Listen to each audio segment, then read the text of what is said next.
வணக்கம். இன்னைக்கு கருப்பு மூக்கடலையும் உருளைக்கிழங்கு போட்டு எப்படி குருமா வைக்கிறது பார்க்கலாம். இட்லிக்கு கருப்பு மூக்கடலை குருமா. இப்போ எண்ணெய் ஊற்றிடணும். எண்ணெய் நல்லா காஞ்ச உடனே எண்ணெய் ஊற்றிட்டு எண்ணெய் காஞ்ச உடனே இது பாருங்கள், சோம்பு, கறி குழம்புக்கு போடுறோம் இல்லையா, அந்த சோம்பு போட்டு இது நம்ம வெங்காயம் அரைச்சி வச்சுருக்கேன். நான் வெங்காயம் நல்லா கொஞ்சம் ரொம்ப நெப்பமாக இல்லை, கொஞ்சம் அதே இதுவாக அரைச்சி வச்சுருக்கேன்.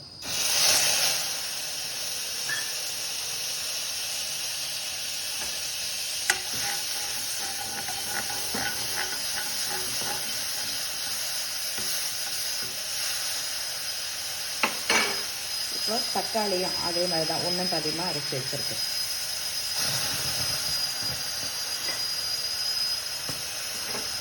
அடுத்து பாருங்கள், இது ஒரு கலக்கணும், நல்ல கலக்கணும்.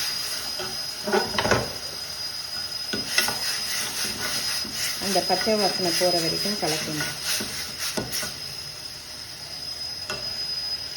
அதுக்கப்புறம் இஞ்சி பூண்டு அரைச்சி வச்சுருக்கேன். நான் இந்த பாருங்கள், இஞ்சி பூண்டு நல்லா அரைச்சி வச்சுருக்கேன்.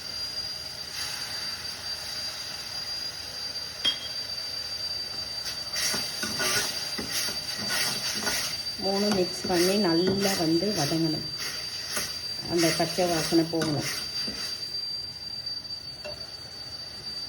அதுக்கப்புறம் பாருங்கள், கருவேப்பிலை இப்போ தான் பறிச்சுட்டாங்க.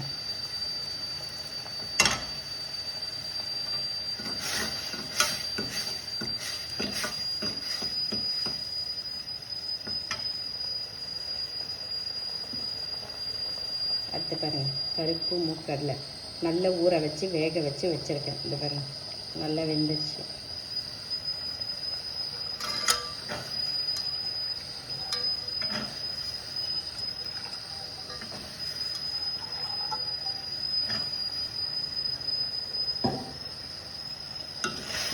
இது ஒரு பரட்டிடலாம். நல்லா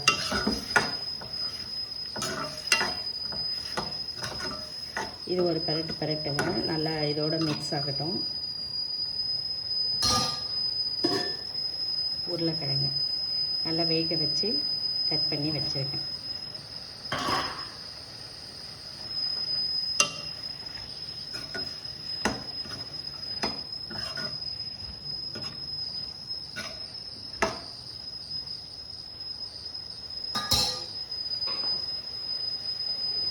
இப்போ உப்பு போடலாம். உப்பு போட்டு எல்லாம்